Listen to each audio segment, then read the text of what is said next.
Hey campers, my name is Misha, your CG Fit registered dietitian, and today I wanted to talk about healthier dining out options. I spoke a little bit about this in previous CG Fit cycles, but I wanted to make sure that everybody had this information.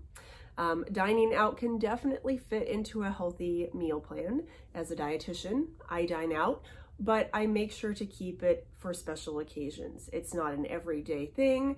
It's maybe, a special date night or, going out to dinner for somebody's birthday.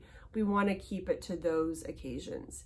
And day-to-day meals should be prepped at home if you can. I know I've given you guys a lot of good options on the CG Fit Facebook page for some meal prepping recipes.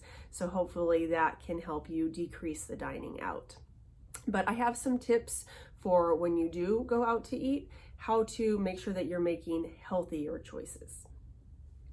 So the first tip, like I said, keep dining out to a special treat rather than a daily habit.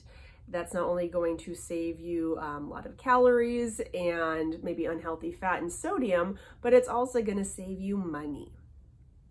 Second tip, look at the menu online beforehand. Most restaurants have their nutrition information and menu online. So sometimes what I'll do, if I've never been to a certain restaurant, I'll look up the menu, kind of make a couple, choices that I might pick. So when I get to the restaurant, I'm not overwhelmed or I'm not tempted to make nutrient poor choices. Third tip, watching appetizers, including bread and chips. So much of the time, my clients fill up on those items, and then you feel like you have to eat the entree as well. So if you want to have some bread or chips, take one slice of bread, a small handful of chips, move the basket, move the bread platter away so that you're not tempted to keep going back for more. Or if your dining companions are okay with it, when the waiter comes to drop those items off at your table, simply say no thank you so you remove that temptation.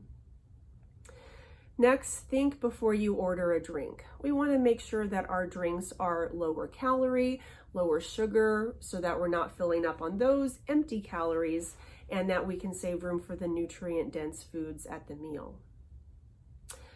Ask how your food is prepared. Waiters and waitresses most often than not know exactly how the food is prepared. So if you want your vegetables maybe without added oil or butter, speak up and see if that could be accommodated. Order sauces and dressings on the side so you can control how much you're putting onto your food.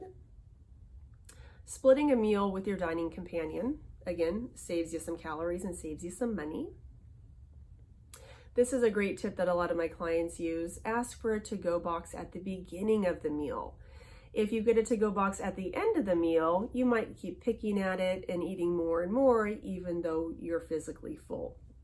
So the to-go box at the beginning of the meal, put half of your meal, for example, away in the box, put it away, and you know that your portion that's left on your plate is an appropriate size. The next tip, avoid desserts or follow what I call the 3-bite rule.